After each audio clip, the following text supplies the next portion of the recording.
You need the Holy Ghost to discern those things sometimes.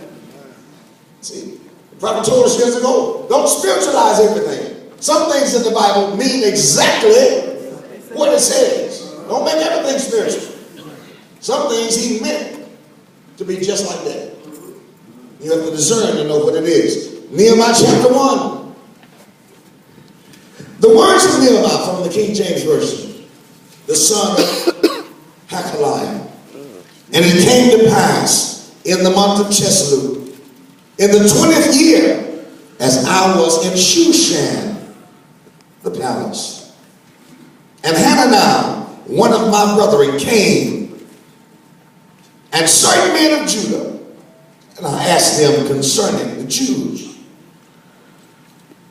that had escaped, which were left of the captivity, and concerning Jerusalem.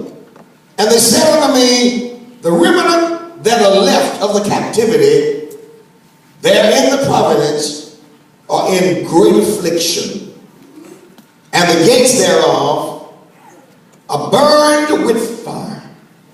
And it came to pass when I heard these words that I sat down and wept, and mourned certain days, and fasted and prayed before the God of heaven, and said, I beseech thee, O Lord God of heaven, the great and terrible God that keepeth covenant and mercy with them that love him, and observe his commandments. Let thine ear now be attentive, and thine eyes open, that thou mayest hear the prayer of thy servant, which I pray before thee now, day and night, for the children of Israel, which we have sinned. They have sinned against thee. Both I and my father's house have sinned. We have dealt very corruptly against thee, and have not kept the commandments, nor the statutes, nor the judgments, which thou commandest thy servant Moses. Watch this. Remember, I beseech thee, the words that thou commandest thy servant Moses, saying, if ye trespass or transgress, I will scatter you abroad among the nations. But if you turn unto me, y'all hear now? But if you turn unto me and keep my commandments and do them, though there were of you cast out unto the utmost part of the heaven, yet will I gather them from thence, and will bring them unto the place that I have chosen to set my name there. Now these are thy servants and thy people, whom thou hast redeemed by the great power and by thy strong hand. O Lord, I beseech thee, let now thine ear be attentive to the prayer of thy servant, and to the prayer of thy servants, who desire to fear thy name and prosper. I pray thee, thy servant this day, and grant him mercy in the sight of this man. For I was the king's cupbearer. Watch this now. Chapter 2. I'm going to the Living Bible. One day in April, 4 months later, as I was serving the king his wine, he asked me, why so sad? You aren't sick, are you?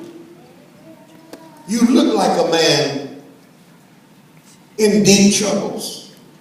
For unto then I had always had a cheerful spirit when I was with him. But I was badly frightened. But I replied, sir, why shouldn't I be sad? For the city where my ancestors are buried is in ruins, and the gates have been burned down.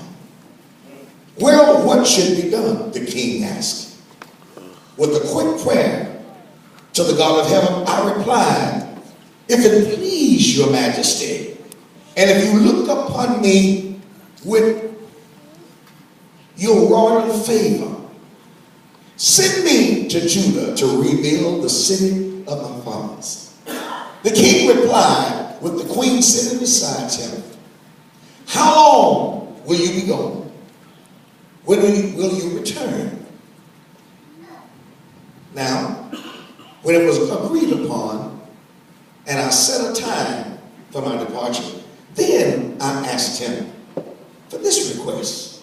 Watch this now. If it please thee, the king, give me letters to the governor west of Euphrates and those countries on my way to Judah. Also, letters to Asaph, the manager of the beams, and for the gates, you see, of the forest. I need wood for trees. See the significance. You got to make sure you do your work proper, lest the enemy comes back to devise you. I use the 5 P's. Proper preparation does what?